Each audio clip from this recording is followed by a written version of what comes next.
Hey everyone, and thanks for checking out this video. We're back in Sandusky, Ohio at the Norfolk Southern Coal Dock. That's the Atlantic Huron receiving a load of coal. Now I know that we've been here before, but I promise this video will not disappoint.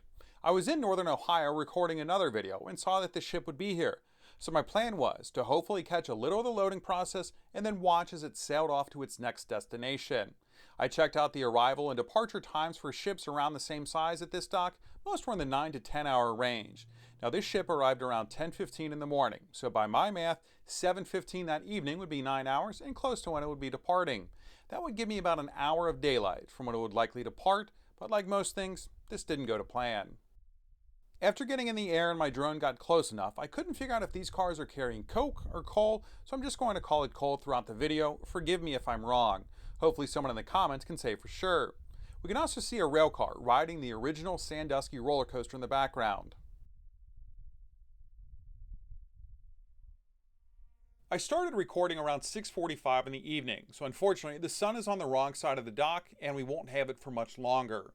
I'll do my best to keep from having everything backlit and washed out. A closer look at the cars show they're 100-ton bottom discharge hoppers, unlike the usual coal gondolas that I've seen here before. You can also see they're about to get sprayed down as they enter the thawing shed on the right side of the screen. I'm told it's to prevent spontaneous combustion of the coal and keep dust down. It's been a very hot and dry summer, so I'm sure that that's needed. They can also spray a chemical into the hoppers before they're loaded to prevent the product from sticking to the car in the first place. Well, I guess I spoke too soon. They shut off the sprayer. Like a conveyor belt, the cars are fed one by one into that thaw shed. You can see the ship has its boom out at a nearly 90-degree angle. That's so the coal chute can reach all the cargo hatches. This sure was a beautiful day to be out on the water. There were plenty of boaters and many people on jet skis. It almost seemed like a game to ride under the outstretched boom. I saw several jet skiers and a few boaters do it.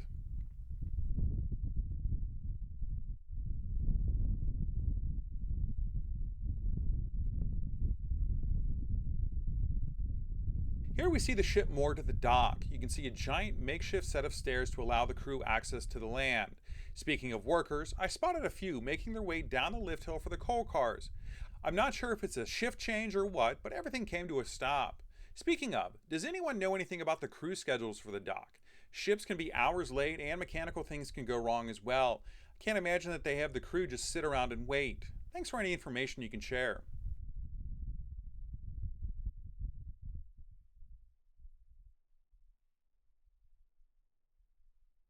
Let's take a look at our ship and learn a little more about it. The Canada Steamship Line's owned Atlantic Huron was built 40 years ago in 1984.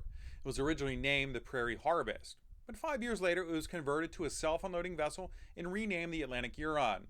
Now the name pays tribute to its Great Lakes and ocean service area as well as Lake Huron. Real quick, check out how the rays of sun catch all the dust on the air. The ship was briefly renamed the Melvin H. Baker II in 1994, but it was changed back to the Atlantic Huron 3 years later. It measures 736 feet or 224 meters in length, and it's 75 feet or 23 meters wide. The boom is just under 260 feet or 79 meters in length. Now as we reach the bow of the ship, we see what looks like a distorted number 3. That's a warning to tugboat captains that the ship contains a bulbous bow under the waterline when the vessel's loaded. That bulbous bow is designed to make the ship more efficient by reducing drag and in turn saving fuel. As we finish up this shot, you can also see the conveyor belts used to load a ship when the coal is being pulled from the storage area on the dock and not from rail cars being unloaded. Hopefully I'll catch that in action someday to show you how it works. Here's a quick look at the bridge while we wait for the crews to get back to work. I never did figure out what caused the stoppage though.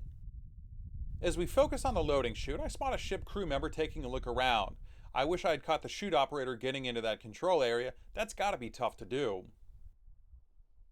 I'm not sure what the sailboat in the lower right corner of your screen was doing, but it just stayed in the general area of the loading dock the entire time I was filming. At this point, I was running out of light, and I worried that I wouldn't even get to see the ship leave, but also that it may have been finished loading for a while and then I'd driven an hour for about 10 minutes of footage. Here you see the nearly mile-long coal pier. Let's check out the sun setting in the distance.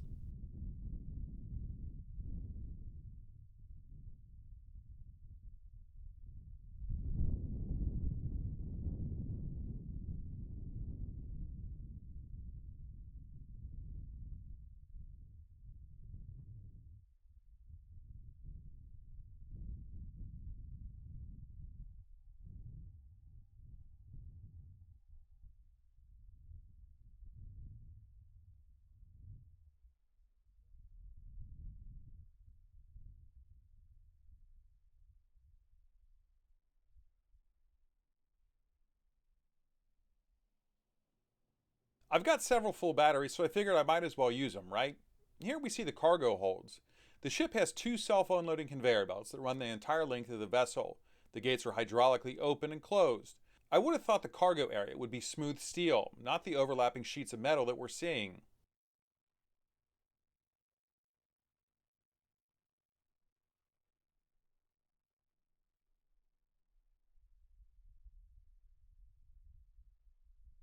Now this is interesting to me. It looks like they're filling the ship from front to back.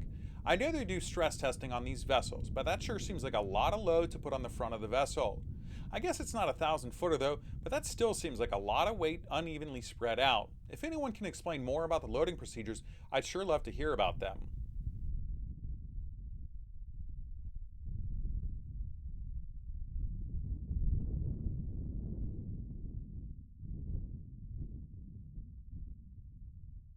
Here's a view of the dock looking northish. Those are empty coal cars in the three tracks on the left, meanwhile the loaded ones are in the tracks on the right.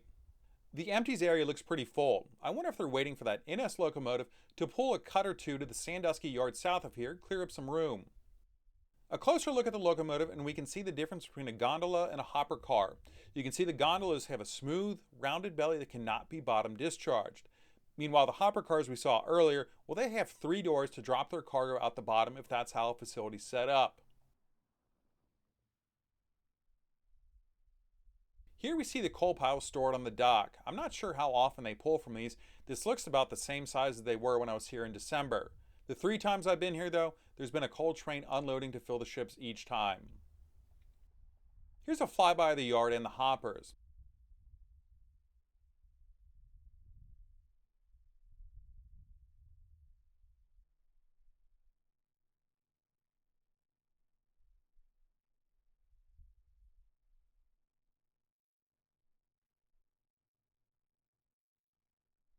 Now this I just find incredible.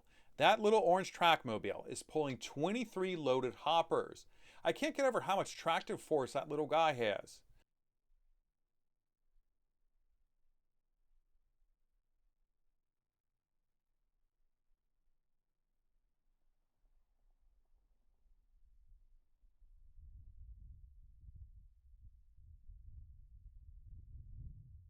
We also see another NS locomotive.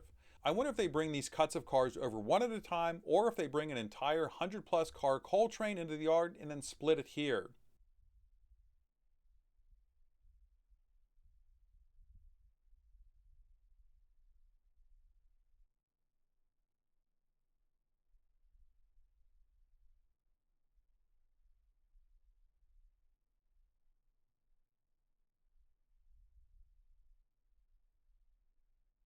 As we reach the end of the dock, we get a better view of the roller coaster, the loader, and the three 194-foot or 59-meter storage silos in the upper left corner of your screen. Call me crazy, but I think this looks beautiful as it's drenched in that last little bit of sunlight. Also notice the gray rectangles. Those are the counterweights that make this facility possible. We'll take a closer look at them if the crew starts unloading once more. The place really does remind me of a roller coaster with all of its conveyor belts and the lighting.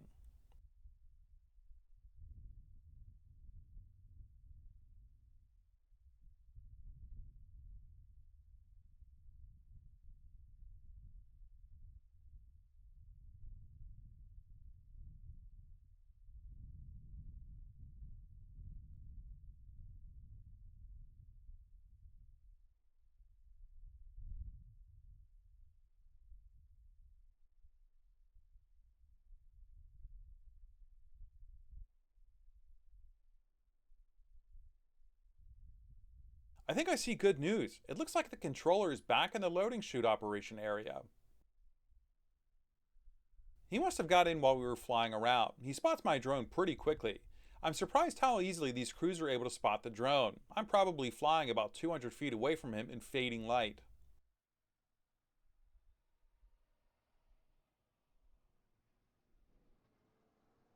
While we wait for that car being pushed up the hill to be loaded, I just noticed how the chute opens and closes. This really is such a simple design.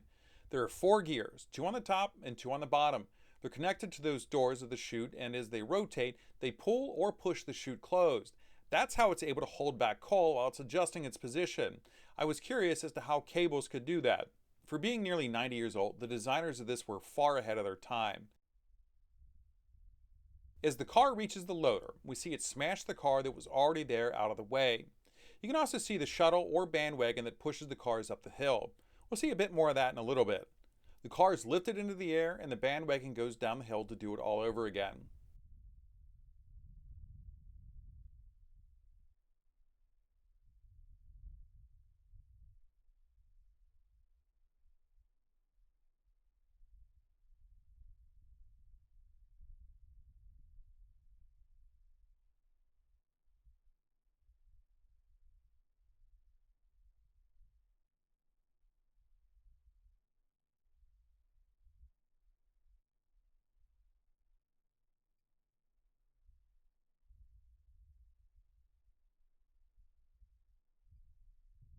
We see the empty car roll by in the background, and dust from our car as it was dumped into the chute.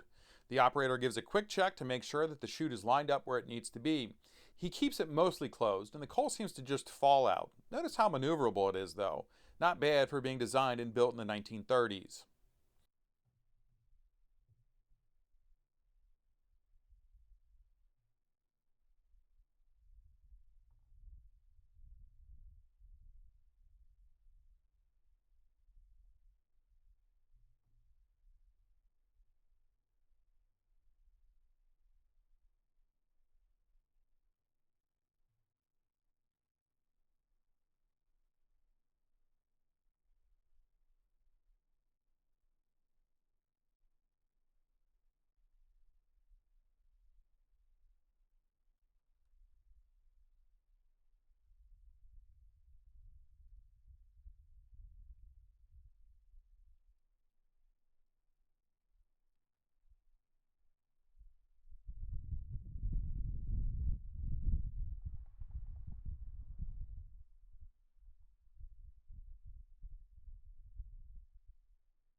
Another car makes its way up the loading tower. Let's focus on it as it pushes the empty one out of the way.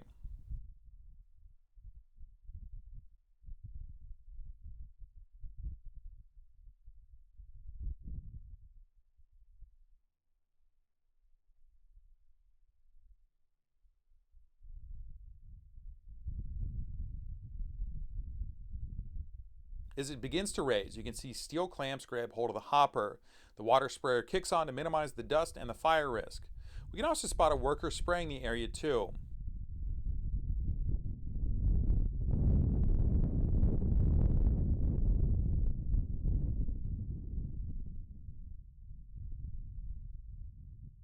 The car reaches the top and more water nozzles kick on. A moment later, and it's rolled over to dump its load. You can see the coal slowly make its way into the chute as the car rolls upright.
I had to make a quick stop for a battery change. At least I'm getting some loading action with the sun hanging just above the horizon. We make it back just in time to see the whole operation as another car is unloaded.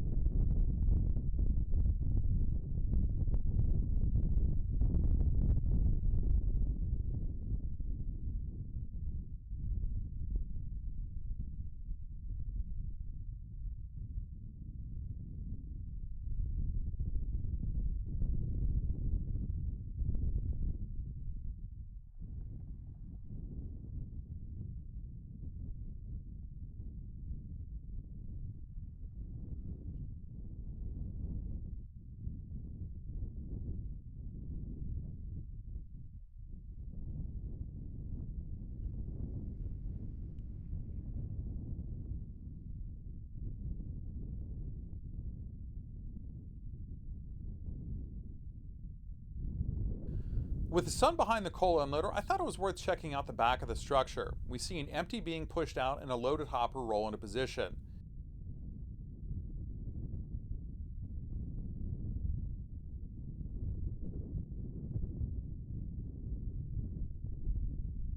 You can also spot the bandwagon slowly moving down the lift hill in search of another car. Let's watch as those counterweights descend and the hopper car and platform take a ride. I count 2 large, 2 medium, and 4 small counterweights.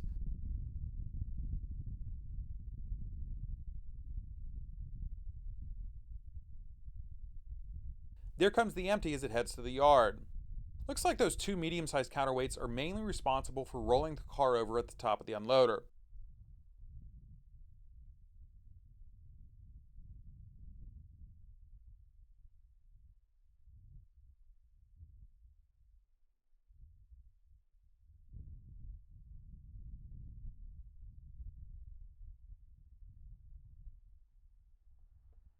It takes just a minute from the time the hopper kicks the empty one out of the unloader for it to be unloaded and then ready to head to the yard.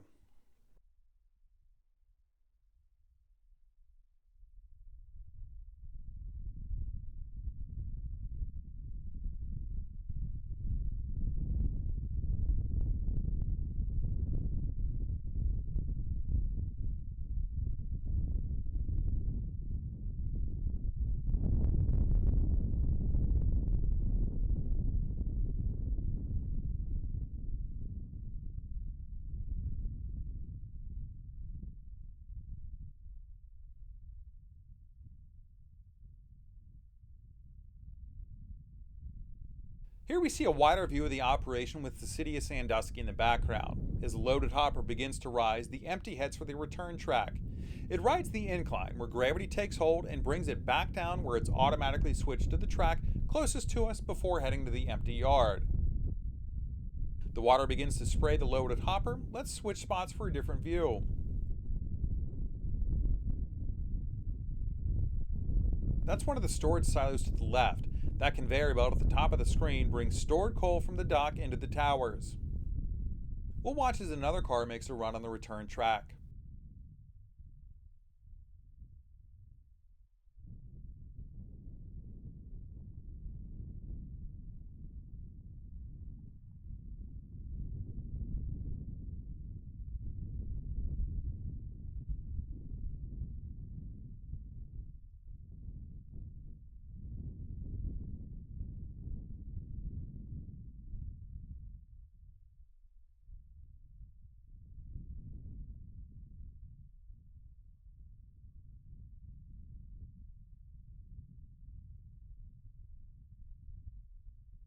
Here we find another hopper at the top of the unloader. Looks like the chute operator wanted to adjust his position before the water sprayers kick on and the car's unloaded.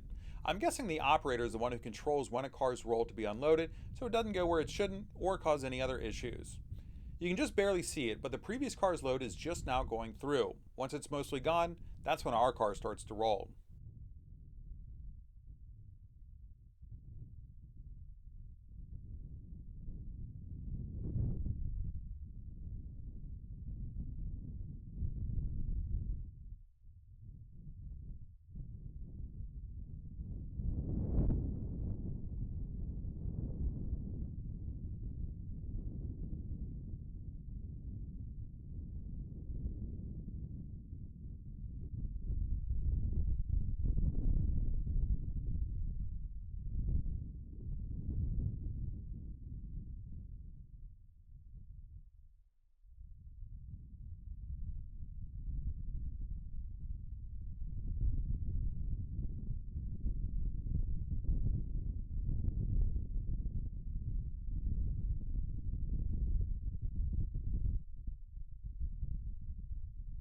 I must say this place looks pretty cool in the dusk with its lights on.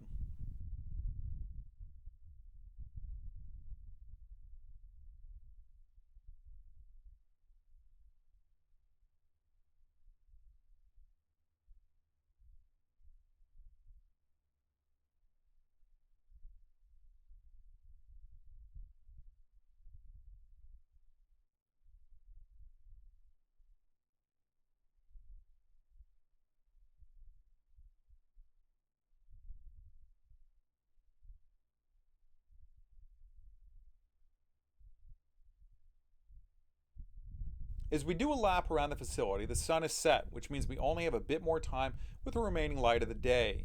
Here's a bit more on the facility. This is Pier 3. It was the newest addition and only remaining dock. It's 5,000 feet or more than 1,500 meters in length. It's 600 feet or 183 meters wide. The loader is 175 feet or 53 meters tall. Norfolk Southern says it can handle as many 35 freight cars an hour. NS also says the pier can handle vessels up to 1,000 feet in length.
We're running out of daylight, and unfortunately, this ship is nowhere near full. I decided to stick around a bit longer though. I think this night video is actually looking pretty good. What do you think?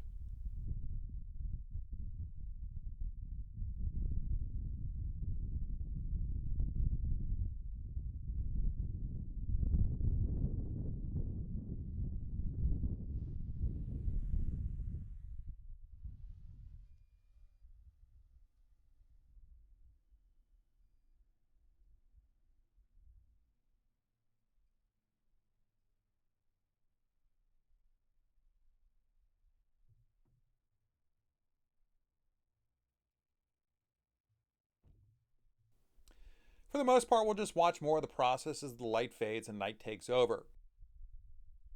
As I pull in a bit closer, you can see the reflection of the strobe lights on the drone reflecting on some of the surfaces, including the worker's vest. These lights are required for any nighttime flights. They're designed to make the drone easier to see by any helicopters or planes in the area.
I'm surprised it took the ship worker this long to spot my drone with its flashing lights. He gives it a quick look and gets back to work.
Notice how the chute operator is able to guide the load to one side or the other simply by opening one door and not the other. I wonder how many years it takes to become a master of this process.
Here we see the trackmobile again pushing cars into the loading area.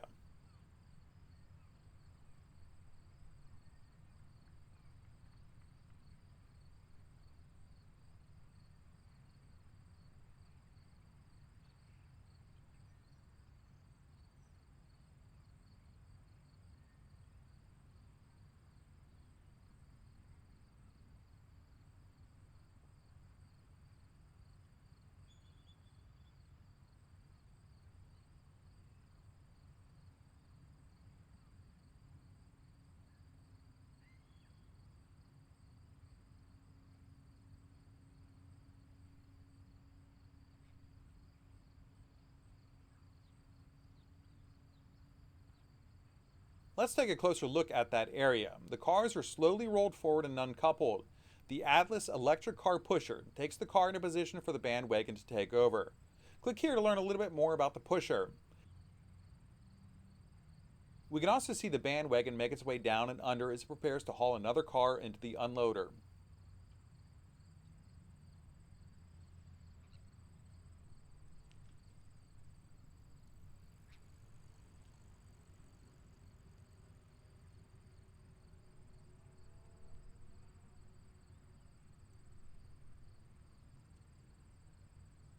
Notice the little arm on that pusher that's used to control the cars. It slides in and out as the operator readies to get another car into position.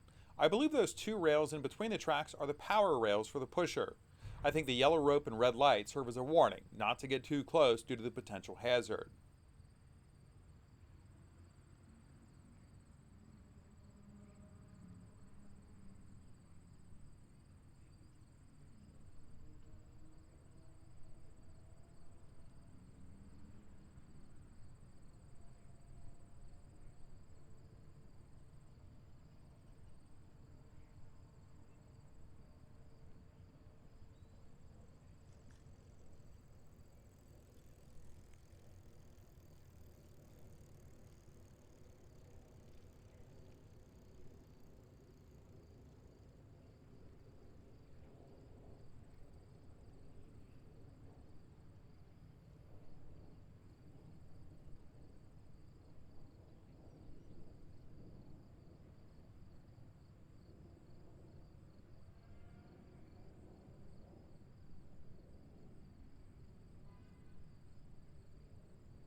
Well, that does it for this video. It was a lot of fun and it turned out much better than I thought, even though I didn't get to follow the ship into Lake Erie. I guess that means I gotta come back here at least once more. If you enjoyed the video, I certainly would appreciate it if you hit that like button. I'll leave you with one last shot of the nearby roller coasters of Cedar Point. Until our next trip, hope you have a great day.